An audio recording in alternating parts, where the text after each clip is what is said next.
툭하면 불임 얘기. 이거 요즘에 불임 얘기 잘못 꺼내면 이거 되게 민감한데 왜 이러는 겁니까? 이게 주제네요, 지금요. 과거입니다. 이게 벌써 2021년이군요. 요즘에 굉장히 어려운 상황에 빠진 송영길 전 대표. 당시에 불임 얘기를 꺼내갖고 한번 이게 굉장히 논란이 된 적이 있었거든요. 그 얘기 다시 한번 들어보죠.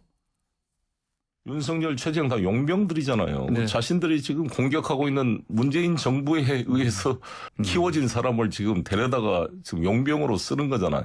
최재형, 윤석열을 예. 데려다 쓴 것 자체가 이미 예. 국민의힘이 스스로 불임 정당임을 예. 자백한 꼴이 되어 있는 상황입니다.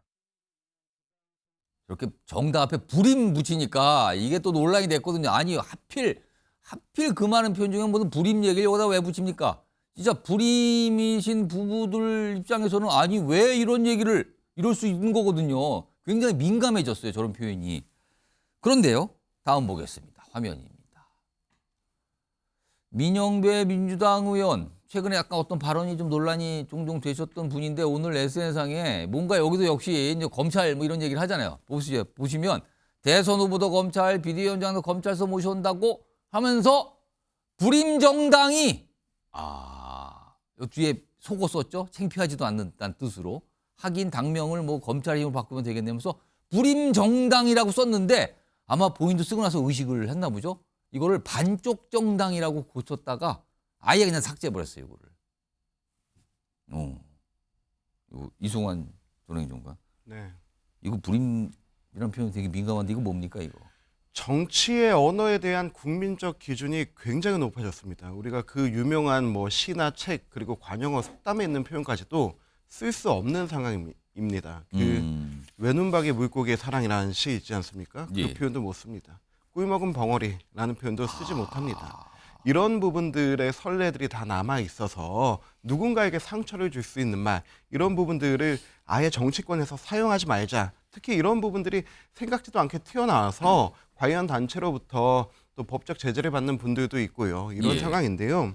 저는 민영배 의원을 보면 참 한결같은 점은 인정합니다. 한결같다고. 네, 한결같은 점은 인정하는데 지난번에도 본인의 그 토크 북콘서트에서 여성 비하 발언 나온 거 그때 그 그렇게 행사장에서 네, 나왔죠. 네, 그렇게 그 암컷 발언 나왔을 때 옆에서 웃고 좋아하면서 그렇게 당의 위상과 위신을 떨어뜨렸는데 지금 또 여성 비하 발언인 이런 단어를 쓸 수 있는가 이런 부분에 대해서 참 한결같은 분이다 생각하고요. 그리고 또 지난번에 민영배 의원이 그 상대당 의원을 통해서 댓글에 그 GSGGD라는 그 한글 용어를 영문 약자로 풀어서 쓴 것이 있었어요. 근데 이것도 사실 민주당에서 민주당 의원이 예. 자당 국회의장을 통해서 썼던 건데 이게 굉장히 인상적이었나 봐요. 그걸 기억하고 있다가 그렇게 혼나고 욕먹었는데도 굳이 또 한번 써먹고 굳이 썼다. 본인 북콘서트에서 그렇게 혼나고 욕먹었는데도 또 여성 비하 발언을 쓴다. 이거는 저 한결같은 점이 어떻게 저렇게 악하게 사용될 수 있는가. 좀 민주당에서 이렇게 이런 부분에 대해서는 제가 지난번에 좀 심하게 민주당 당원 당규에 태형이라도 넣어야 되는 거 아니냐라고 표현했는데 좀 더 좀 세심하게 봐야 될 것 같습니다. 근데 또 이분이 기자 출신 아닙니까? 기자 출신이고 언어의 중요성과 용어의 중요성을 아신 분이고 또 노무현 문재인 대통령실을 다 통해서 청와대 근무하셨던 분인데 그런 감각이 없어서라고 저는 생각하지 않아요. 오히려 이런 자극을 통해서 본인에 대한 노이즈 마케팅 그리고 저분이 나오시는 곳이 공천받으면 되는 곳 아닙니까? 이렇게 하면서 저는 전략적 판단도 있고 내 존재감을 높이고 내가 내 존재감을 높여서 이곳에 공천 확정 짓겠다라고 하는 그 판단도 있는 것 같습니다. 그런데 이 불임이라는 표현이 논란된 게요. 이게 사실은 여야를 가리지 않고 과거에도 꽤 있었어요. 이 과거에 요걸로 큰 논란이 있었던 분들도 있었는데 그 내용 좀 들어보겠습니다. 애 낳는데 갑니다. 하도 불임이라고 해가지고서 출산 하는데 갑니다. 그 무슨 느닷없는 지금 권한대행하고 있는데 어떻게 지금 당을 옵니까? 후보가 왜 없어요? 그러니까 대표님이 좀 지금 우리 다산체 불임 정당이라 그러다가 지금 다산체제로 들어간다니까 다음 주부터 보세요. 누구 송시훈 부의장 간단하게 이거 애기를 요즘에 아이를 낳는다는 문제가 우리나라 정말 심각한 문제가 됐잖아요. 그죠. 이 네. 출산이 잘 안 되고 있고 출산이 낮은 부분. 과거에도 저런 얘기를 막 툭툭 했군요. 그렇죠. 뭐 여야 가릴 것 없이 정치인들이 저런 단어를 써왔다는 것 자체가 좀 반성해야 되는 부분이라고 생각하고요. 또 한편으로 생각하면 우리나라 정치의 도덕적 기준이 점점 높아지고 있다. 근데 의원들은 그걸 따라가지 못하고 있다라는 걸 반증하는 거로 보는데요. 따라가지 못하고 계속해서 반복된 실수를 하는 이유는 저는 보면은 실수를 하셨던 분들이 꼭 계속해서 실수를 하거든요. 그런 분들이 좀 이런 자극적인 발언, 뭐 사이다 발언이라고 하잖아요. 그러니까 사이다 발언 이런 것들을 하게 되면 좀 지지자들이 박수도 쳐주고 환호해주고 이런 것들에 어떻게 보면 좀 그 맛에 중독이 돼서 이런 발언들을 계속 이어가는 거라고 보는데요. 근데 사이다 발언도 계속 하다가 이렇게 계속 트림 하시는 거거든요. 그러니까 트림을 못 참을 것 같으면 이런 사이다 발언 그만해야죠. 요즘 누가 이렇게 사이다, 탄산 이런 것 많이 안 찾는 분위기인데 예. 계속해서 이런 발언 하시는 분들은 좀 자제를 하고 좀 진득한, 좀 진중한 발언들을 하시는 게 당에게 좀 좋은 것 같습니다. 왜냐하면 이런 발언들이 나오는 것 자체가 저는 당이 긴장을 안 하고 있는 거라고 봅니다. 왜냐하면 지금 국민의힘이 너무 못하고 있으니까 예. 민주당이 민주당이 긴장을 안 해요. 이렇게 되면 민주당에게는 뭐 선거에 있어서는 호재일지 모르겠습니다만 국민들이 볼 때는 악재죠. 민주당도 이렇게 못하고 예. 국민의힘도 이렇게 못하게 되면은 서로 긴장하지 않는 정치권의 모습을 보면서 국민들이 전 좌절하실 거라고 생각합니다.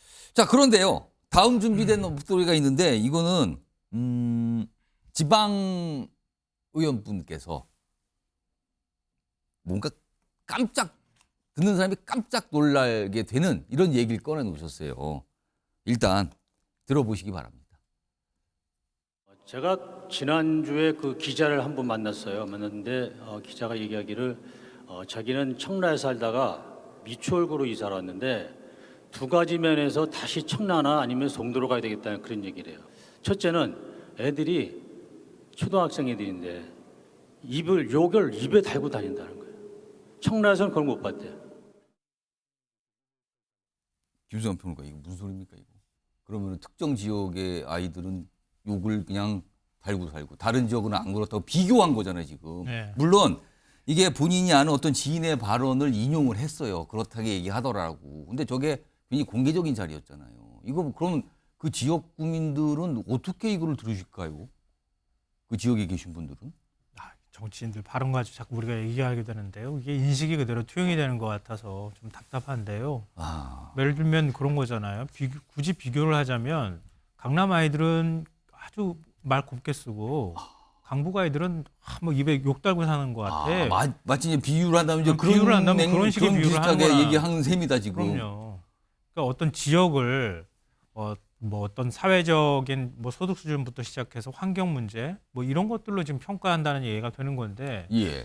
저런 인식을 갖고 있는 사람들이 지금 저분 말씀하신 분이 인천시 의장 그러니까 이렇게 돼 있네요. 그러니까 정치를 한다는 거는 좀 너무 서글픈 일인 것 같아요. 그러니까 유권자들이 평가를 해야 된다고 저는 생각합니다. 그러니까 이건 뭐 차별적 인식을 이렇게 노골적으로 공개적인 자리에서 드러내는 거는 아까 뭐 불임 정당, 뭐 불임이라는 표현 사용한 거와 그 차원을 좀 뛰어넘는 것 같아요. 이 사안은 지금. 네. 그러니까 평상시에 자신의 그것도 뭐 인식에 관한 문제이기도 하고 예. 긴장감이 떨어졌다고 하는 지적에도 저는 동의하는데요. 그러니까 그런 표현들을 일상적으로 사용하고 그랬던 게 무의식 중에 툭툭 튀어나온단 말이에요. 근데 이것도 역시 이거는 완전히 차별적 인식이 그냥 툭 튀어나온 거란 말이에요. 이런 식의 인식을 하는 건 이건 예. 대단히 위험하다. 이렇게 정치를 해서는 절대 안 된다 이런 생각이 듭니다. 예, 이동석 전 의원과. 지금 뭐 저분께서 하신 말씀이 정말 비교를 하면서 저렇게까지 할 필요가 있었나 저는 그렇게 생각을 하는데요. 인천이 어떤 곳입니까? 이부망천으로 굉장히 논란이 되면서 가슴에 정말 상처를 그때 그 입은 얘기를 곳이에요. 꺼내놔서 그게 엄청난 논란이 됐었죠. 맞습니다. 이게 총선 전국에 지금 들어왔습니다. 인천이면 수도권이고요. 수도권에 있어서 정말 여야를 통틀어서 정말 수도권을 찾아와야 된다는 여야의 그런 통절한 그런 지금 마음이 있는데 이런 예. 발언은 결국 유권자들에게 실망을 가져다 줄 것이다. 앞으로도 당은 여야를 막론하고 정말 이런 망언을 한 사람들에게는 적절한 징계 조치가 우선시 돼야 된다고 저는 생각을 합니다. 이게 좀 약간 파장이 좀 클 것 같아요. 사실은 이런 얘기가 나오면은. 자, 이런 가운데 최근에 무슨 이렇게 운전 문제로 무슨 벌금 선고 받으신 분이 있죠? 여기 지금 화면에 일단 나가는데 화면 좀 볼까요? 이경 전 민주당 상근 부대변인 지금 뭐 2021년 말에 이제 어떤 운전을 하는데 이게 이제 보복 운전 이런 사안이 된 거예요. 근데 뭐 당시 경찰과 통화에는 본인이 운전했다는 뭐 이런 취지의 설명을 했다고 알려지는데 그 이후에는 뭐 대리 운전 기사가 다시 했다. 근데 아무튼 벌금 500만 원이 지난 15일 선고가 됐거든요. 근데 이제 본인은 이거에 대해 해명을 하고 있긴 해요. 일단 목소리부터 좀 들어보겠습니다. 어떤 해명인지. 10시라고 했는데요. 10시에 여성 운전자가 무서워서 누군지 알고 무슨 보복 운전을 합니까? 저는 술을 안 먹습니다. 굳이, 그리고 저는 반백수입니다. 서울에서 따로 살림하고 대전에 살림을 하는데 굳이 술도 안 먹은 상태에서 제 돈을 내면서 대리를 부를 이유가 없습니다. 이사님 이거 어떻게 보고 계십니까? 한숨부터 일단 쉬셨어요. 예. 일단은 본인이 운전했다. 그리고 이제 대리기사가 운전했다. 처음에 뭐 운전했다라고 네. 뭐 했다라고 알려줬는데 네. 그건 대리기사가 한 거다. 네. 그리고 나서 뭐 본인 그날 일정이 워낙 많고 힘들어서 누가 불러줬는지 누구를 만났는지 기억나지 아, 않는다. 대리기사를 누가 예. 본인을 위해서 불러줬는지. 네, 예. 예. 그리고 누가 왔는지 기억나지 않는다라고 하는데요. 제가 이경 부대변인 기억이 안 나신다고 하니까 제가 기억나게끔 몇 가지 도와드리겠습니다. 아, 그래요? 2021년 12월 12일에 당시 윤석열 대통령 후보와 이재명 대통령 후보 간의 논쟁이 있었습니다. 어떤 논쟁이었냐면요. 예. 음주운전이냐 초보운전이냐. 그러니까 윤석열 후보는 이재명 대표의 음주운전 경력을 가지고 비판했고 오. 이재명 대표는 정치 초보자, 초보운전이다라고 아. 비판했는데 이경 부대변인은 그날 저녁에 보복 운전하신 겁니다.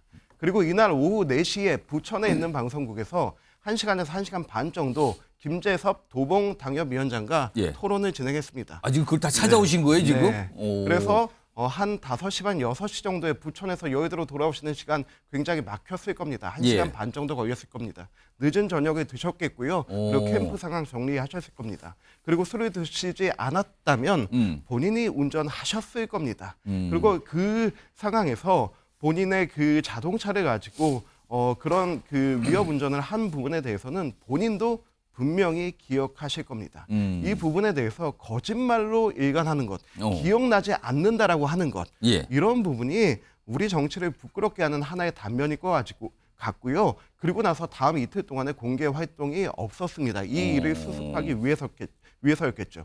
예. 대선 주자들이 음주운전이냐 초보운전이냐 가지고 싸울 때 보복 운전한 부대변인이 지금까지도 정치를 하고 또 출마를 하겠다고 억울하다라고 토로하는 건 국민들이 납득하시기 어려우실 거라고 생각합니다. 일단은 본인이 뭐 대리운전, 본인이 아니라 대리운전 기사가 했다 이렇게 얘기가 주장하고 있는데 이거 성시훈 부의장. 근데 오늘 민주당에서 이경 전 부대변인을 총선 예비후보 등록심사에서 부적격 판정을 했다고요? 예, 뭐 다행스러운 일이라고 생각합니다. 아무리 당의 구성원이 억울하다고 했다고 해서 예. 이것이 좀 아무리 우리도 설득되지 않는 우리 구성원조차도 설득되지 않는 주장에 대해서 이런 것들을 다 용인해주고 적격 판정을 내렸다면 아마 당에서 큰 반대 목소리가 나왔을 건데요. 예. 일단은 잘 수습을 했다고 생각하고 이경 부대변인이 좀 자숙하는 모습을 보였으면 좋겠습니다. 예. 아, 본인은 뭐 억울하다 뭐 이런 주장을 했는데 일단 당에서는 조치가 좀 취한 셈입니다, 지금요.